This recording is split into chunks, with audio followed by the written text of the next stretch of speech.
À partir de la puberté, l'homme commence à produire des gamètes, les spermatozoïdes. Cette production, appelée spermatogenèse, est quantitativement très importante. Plusieurs centaines de millions de spermatozoïdes sont fabriqués chaque jour. C'est dans les testicules que la spermatogenèse a lieu. Ces organes sont constitués de tubes séminifères pelotonnés.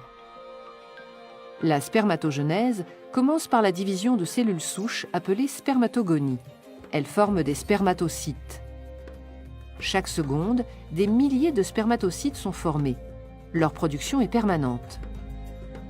Ces spermatocytes se divisent à leur tour et forment des spermatides qui pourront se différencier progressivement en spermatozoïdes. Il faut 72 jours pour qu'un spermatozoïde soit constitué. L'ensemble de ces phénomènes a lieu dans les tubes séminifères. Les spermatogonies se trouvent en périphérie et plus les divisions et la différenciation en spermatozoïdes progressent, plus les cellules migrent vers le centre du tube. Lorsque les spermatozoïdes sont formés, ils se détachent de la paroi interne du tube et sont expulsés vers l'épididyme par des contractions du testicule où ils seront stockés.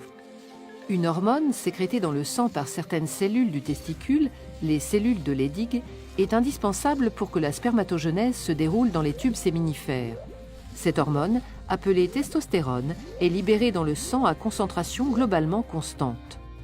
La sécrétion de testostérone par les cellules de Leydig est contrôlée par le cerveau, en particulier par le complexe hypothalamo-hypophysaire. Situé à la base du cerveau, il comporte l'hypothalamus et l'hypophyse.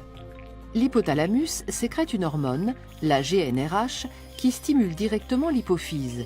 Cette petite glande sécrète alors dans le sang deux hormones appelées FSH et LH. La LH agit au niveau du testicule. Elle stimule la sécrétion de testostérone par les cellules de Leydig. La FSH agit aussi au niveau des testicules, mais directement sur certaines cellules des tubes séminifères.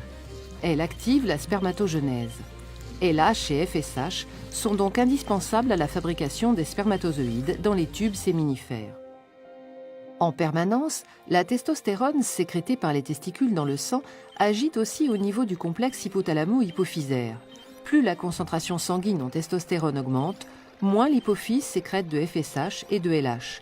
Au contraire, si la concentration en testostérone diminue, l'hypophyse sécrète une quantité accrue de LH et de FSH. Ce phénomène est qualifié de rétrocontrôle négatif exercé par le testicule sur le complexe hypothalamo-hypophysaire. Il permet une régulation permanente de la concentration des hormones dans le sang, établie grâce à un dialogue constant entre le cerveau et le testicule.